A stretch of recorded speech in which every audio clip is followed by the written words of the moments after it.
Hey guys, this is me, Rabi here. This is me, your boy Azu here. We guys are back with another reaction video.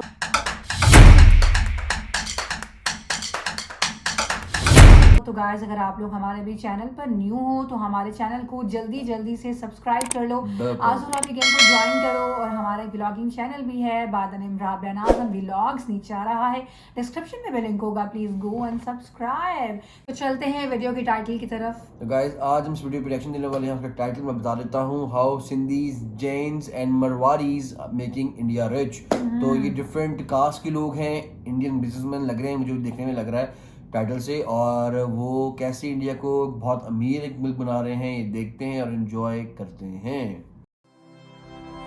Study IQ IAS अब तैयारी हुई affordable. Mukesh Ambani, Gautam Adani, Lakshmi Mittal, Hinduja बंधु, हीरानंदानी, कुमार मंगलम बिरला, हर्ष गोयनका, रोमेश वाधवानी, पीयूष बंसल, राहुल बजाज। दोस्तों सभी नाम आपने कभी ना कभी तो सुने होंगे, लेकिन क्या आप बता सकते हैं कि इन सभी इन्फ्लुएंशियल नामों में कॉमन क्या है? देखिए सभी जानी मानी हस्तियां इंडिया की 3 माइनॉरिटी कम्युनिटी यानी जैन, मारवाड़ी या सिंधी में से किसी एक कम्युनिटी को बिलोंग करते हैं। दूसरे शब्दों में कहें तो भारत के अधिकतर मिलेनियर्स, बिलियनियर्स और बिजनेस टाइकून्स इन 3 कम्युनिटीज से आते हैं। आपको जानकर हैरानी होगी कि अपने साइज के टर्म्स में कम्युनिटीज इंडियन सोसाइटी का बहुत छोटा हिस्सा बनाती हैं, लेकिन इंडियन सोसाइटी और इकोनॉमी की ग्रोथ में इनका कॉन्ट्रीब्यूशन अनपैरेलल्ड है। फिर ऐसे में सवाल उठता है कि आखिर ये मुमकिन कैसे हुआ? दूसरा सवाल ये कि इन कम्युनिटीज में ऐसा क्या खास है कि भारत के अधिकतर मिलेनियर्स और बिलियनियर्स यही कम्युनिटीज बनाती हैं। साथ ही सवाल ये भी कि इन्होंने ऐसा क्या किया जिससे सक्सेसफुल बिजनेस या एंटरप्रेन्योरशिप को इन कम्युनिटीज के साथ इंटरचेंजेबली यूज किया जाने लगा। दोस्तों आज के इस वीडियो में हम इसी टॉपिक पर विस्तार से चर्चा करेंगे और जानेंगे कि कैसे जैन, मारवाड़ी और सिंधी कम्युनिटीज ने भारत के रिचेस्ट कम्युनिटीज में अपना नाम सुनहरे अक्षरों में गड़वाया है। ये टॉपिक आपके GS मेंस पेपर फर्स्ट के इंडियन सोसाइटी के सेक्शन के पर्सपेक्टिव से भी इम्पोर्टेंट है और आपको इससे रिलेटेड एक मेंस प्रैक्टिस क्वेश्चन इस वीडियो के एंड में मिल जाएगा। स्वागत है आप सभी का स्टडी IQ में। अनुराग पांडे नाम है हमारा और ऐसी तमाम लेटेस्ट वीडियोस के अपडेट के लिए आप मेरे सोशल मीडिया हैंडल से जुड़ सकते हैं या वीडियो के कमेंट बॉक्स में दिए गए लिंक पर क्लिक करके भी आप वीडियोस को एंजॉय कर सकते हैं।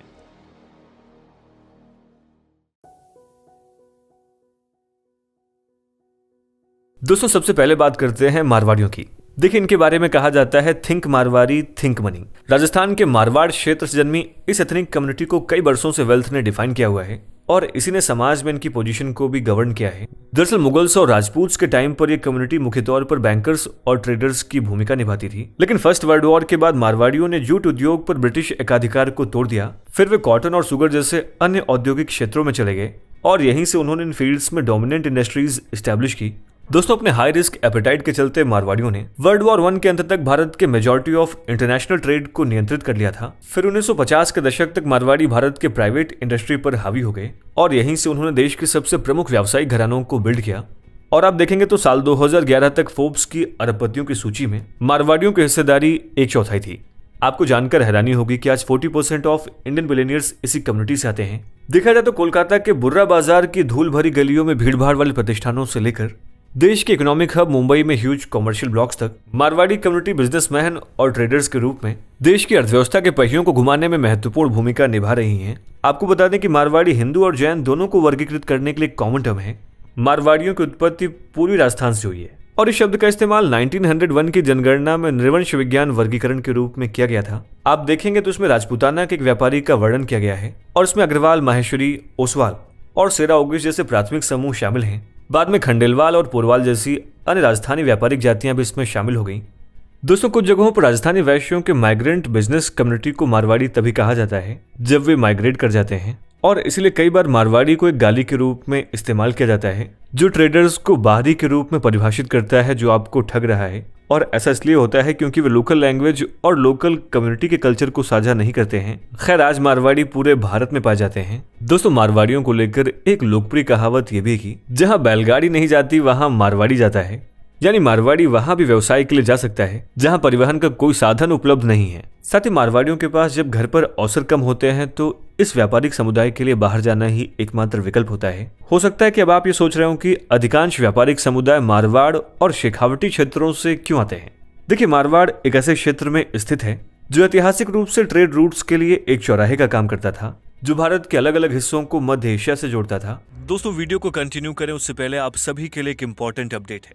दोस्तों प्रीलिम्स को यूपीएससी की परीक्षा का आयरन गेट माना जाता है। इस एग्जाम का सिलेक्शन रेट 1% से भी कम है। इसी मुश्किल को समझते हुए स्टडी IQ आपके लिए लाया है SIP प्लस यानी success in prelims plus program, जिसके अंतर्गत मात्र 90 दिनों में आप प्रीलिम्स के आयरन गेट को क्रॉस करने में सक्षम हो जाएंगे, क्योंकि इस प्रोग्राम में आपको भारत की सबसे बेहतरीन फैकल्टीज से 200+ आवर्स की लाइव रिवीजन क्लासेस मिलेंगी और इन लेक्चर्स के बाद आपको रिवीजन बुकलेट्स भी मिलेंगी, जिससे आप स्टैटिक और करंट कंटेंट को रिवाइज कर पाएंगे। साथ ही इसमें CSAT की वर्कशॉप्स, यूपीएससी सिमुलेटर टेस्ट और ऑल इंडिया ओपन टेस्ट भी शामिल हैं। साथ ही कोर्स में सभी NCERTs और स्टैंडर्ड टेक्स्ट बुक्स को भी कवर किया जाएगा। दोस्तों अगर अभी आप इस कोर्स को ज्वाइन करते हैं and AN live coupon code का इस्तेमाल करते हैं तो 11,499 तक के प्राइस वाले इस कोर्स को मात्र 5,999 के सुपर डिस्काउंटेड प्राइस में अवेल कर सकते हैं।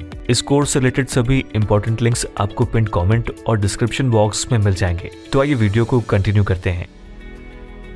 दोस्तों जियोग्राफिकल एज ने मारवाड़ी समुदाय को विविध संस्कृतियों, विचारों और व्यापार के अवसरों से अवगत कराया, जिससे उन्हें बिजनेस एक्सीलेंस डेवलप करने के लिए प्रोत्साहित किया गया। साथ ही मारवाड़ सीमित प्राकृतिक संसाधनों वाला एक सेमी ड्राई क्षेत्र है। मारवाड़ में पानी और खेती योग्य भूमि की कमी का मतलब यह था कि वहां खेती के लिए भी बहुत लिमिटेड अपॉर्चुनिटीज थी। यानी ऐसे माहौल में पनपने के लिए मारवाड़ी समुदाय के लिए आजीविका के वैकल्पिक साधन ढूंढना हमेशा से ही बहुत जरूरी था। और देखा जाए तो इन्हीं सब फैक्टर्स के चलते इन लोगों ने व्यापार और व्यवसाय की ओर रुख किया, जिससे उनकी उद्यमशीलता क्षमताओं में निखार आया। दोस्तों यही कारण था कि मारवाड़ियों ने शुरू से ही माइग्रेशन को अपनी कम्युनिटी का डिफाइनिंग फीचर बना लिया। अब अगर इस सवाल पर गौर करें कि एक व्यापारिक समुदाय के रूप में मारवाड़ियों को इतना सफल क्या बनाता है, तो एक्सपर्ट्स के मुताबिक उनके इतने सफल होने का कारण परिस्थितियों के अनुकूल ढलने की उनकी क्षमता है। साथ ही व्यापार जगत उन लोगों को पुरस्कृत करता है जो जोखिम लेते हैं, और मारवाड़ियों की अविश्वसनीय उपलब्धियों का श्रेय अक्सर उनकी असाधारण जोखिम लेने की क्षमता को दिया जाता है। दोस्तों अपनी नेक्स्ट कम्युनिटी पर चलें तो इस कड़ी में अगला मशहूर नाम है सिंधीज का। साल 2011 के सेंसस के मुताबिक भारत में सिंधीज की एस्टिमेटेड पॉपुलेशन 27,70,000 थी। देखा जाए तो इस कम्युनिटी ने अपने बिजनेस सेंस, फ्लेक्सिबिलिटी और डिटर्मिनेशन की बदौलत टेक्सटाइल्स से इलेक्ट्रॉनिक्स तक, रियल एस्टेट से हॉस्पिटैलिटी तक और मेल ऑर्डर बिजनेस से लेकर फिल्म प्रोडक्शन तक भारत के हर फील्ड में अपना नाम कमाया है।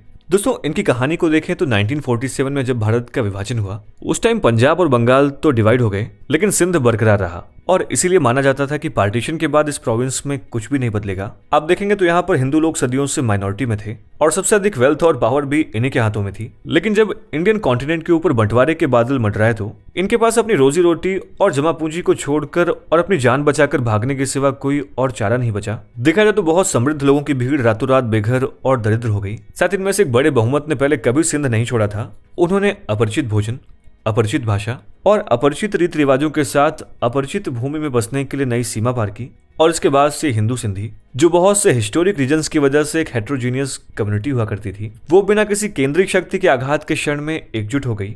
शुरुआती दिनों में लोग भयानक दर्द, भ्रम, कड़वाहट और भय की चपेट में आए, लेकिन उन्होंने एक बेहतर भविष्य की दिशा पर ध्यान केंद्रित करने के लिए इन सबको एक तरफ कर दिया।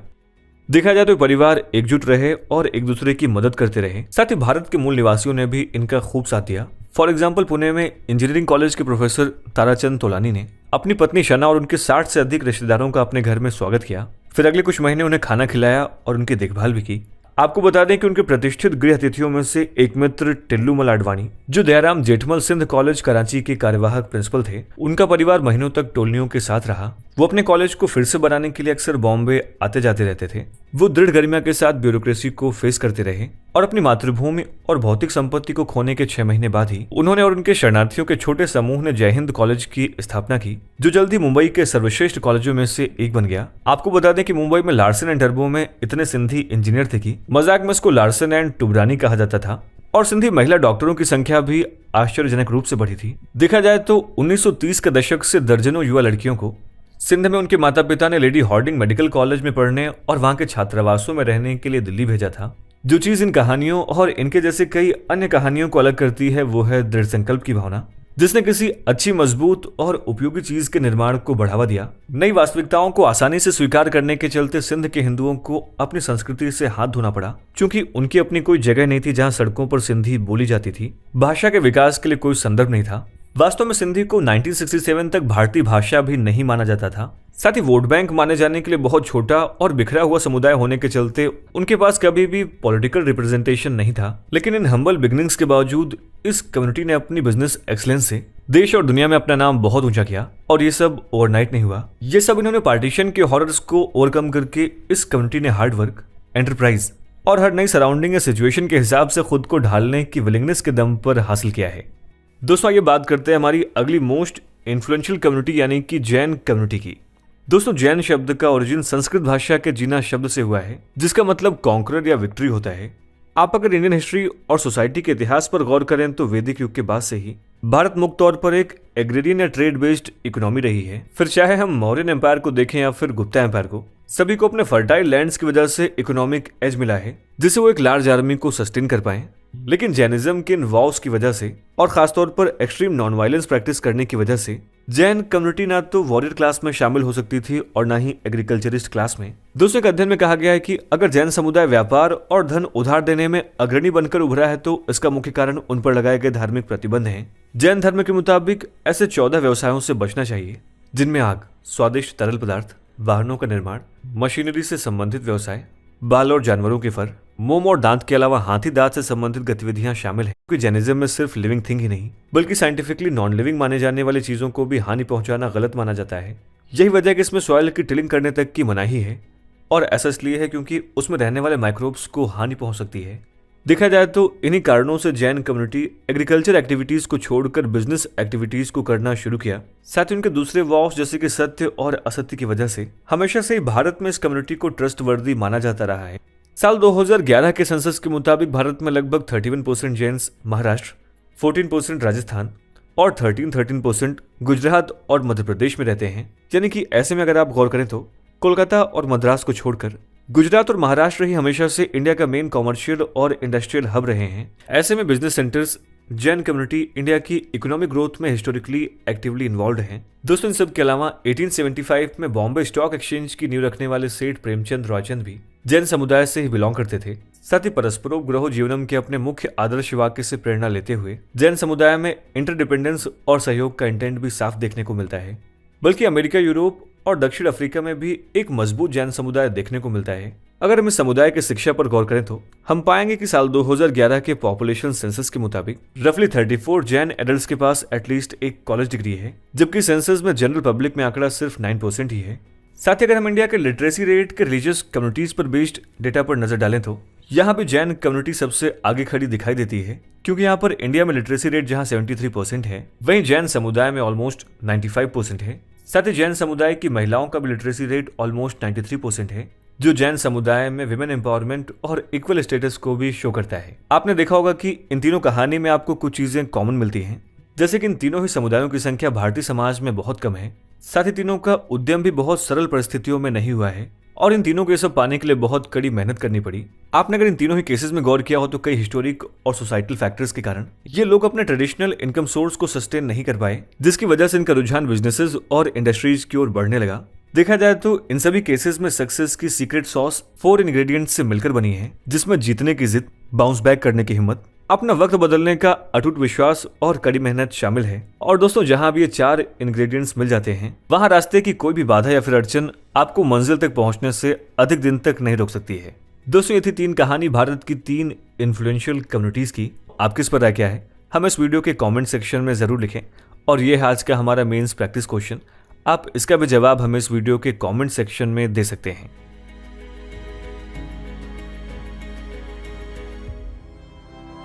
स्टडी IQ IAS, अब तैयारी हुई affordable. So guys, this was the video of how Sindhis, Jains and Marwaris जो एक इंडियन कम्युनिटी में रहते हैं वो कैसे इंडिया को एक बहुत रिच बना रहे हैं। वैसे ही है जैसे बताया गया प्रॉपर कि ये तीनों जो है कि एक बहुत बड़ी कम्युनिटी नहीं बनती हैं, छोटी छोटी कम्युनिटीज़ डिफरेंट थी कि कुछ जैसे पार्टीशन के दौरान आई, कुछ जेन्स डिफरेंट किस्म के लोग हैं जो कि गोश्त वगैरह इस तरह की चीज़ें नहीं खाते हैं। और ये और जो सिंधीज़ हैं वो पार्टीशन के दौर पे आए, और मरवारीज़ हैं जो कि अंग्रेज़ों के दौर से चलते आ रहे हैं कि जो वो बिज़नेस वगैरह करते थे जो बाद मुगल एम्पायर के अंदर। और उस टाइम पे वो उनके उसके अंदर होते थे, राया में आप कह सकते हैं होते थे, उसके बाद बैंकिंग सेक्टर में वो काम करते थे, लेकिन उन्होंने अपने आप को आके सारा अपना बिजनेस रीवैम्प किया और डिफरेंट फेस लेके आए अपना लिए और चीज़ों को बेहतर किया और अपने लिए बिजनेस स्टार्ट किया और बिजनेस से आज देखिए वो कहाँ से कहाँ पहुँच गए डिफरेंट। लेकिन वो बताना ये चाह रहे हैं कि जैसे कि वहाँ पर डिफरेंट कम्युनिटीज़ ज़्यादा तादाद में, लेकिन ये छोटी कम्युनिटीज़ हैं जो कि बहुत इनकी पॉपुलेशन ज़्यादा नहीं है, लेकिन इन्होंने बिजनेस डेवलप इतना ज़्यादा कर लिया, जैसे कि आप अंबानीज भी हैं इसके अंदर, फिर इसके अंदर अडानीज हैं, फिर और बहुत बड़े बड़े क्या बिजनेसमैन हैं और उन्होंने आज देखिए अपने एम्पायर्स खड़े कर लिए हैं थ्रू देयर डिटर्मिनेशन। उन्होंने बताया भी है कि 4 चीज़ें हैं जिसके ऊपर उन्होंने मतलब कि एक बंदा सक्सेसफुल हो सकता है, एक कोई भी सक्सेसफुल हो सकता है, इंडिविजुअल हो सकता है, और उन्होंने 4 चीज़ें बताई, हार्ड वर्क हो सकता है और डिफरेंट चीज़ 3 चीज़ें और भी थी तो बताइए, उसके थ्रू बंदा कर सकता है, जिसमें डिटर्मिनेशन होती है, कुछ करने की लगन होती है और फेथ होता है अपने ऊपर। तो ये चीज़, और ये कोई भी कर सकता है, ये नहीं कि सिर्फ वो कर सकते हैं, कोई भी कर सकता है, कि आप भी कर सकते हैं, हम भी कर सकते हैं, but we have to follow that path. बिल्कुल ऐसा ही है। सो गाइस, ये थी detail video about basically about कि इंडिया को रिच बनाने के लिए back the behind the story उन्होंने बताना चाहिए कि कौन कौन सी कम्युनिटीज़ ने अपना रोल और किरदार अदा किया है, जिसकी वजह से आज इंडिया जो है वो एक बहुत तरक्की याफ्ता मुल्क बन चुका है। सो ये एक रीजंस थी एंड बहुत डिटेल उन्होंने वीडियो में बताया है। सो आप लोगों ने आई होप सो कि एंजॉय किया होगा, हम लोगों ने भी एंजॉय किया है। अगर किया तो लाइक शेयर सब्सक्राइब जरूर करके जाना। मुलाकात करेंगे एक और वीडियो में। अल्लाह हाफ़िज़।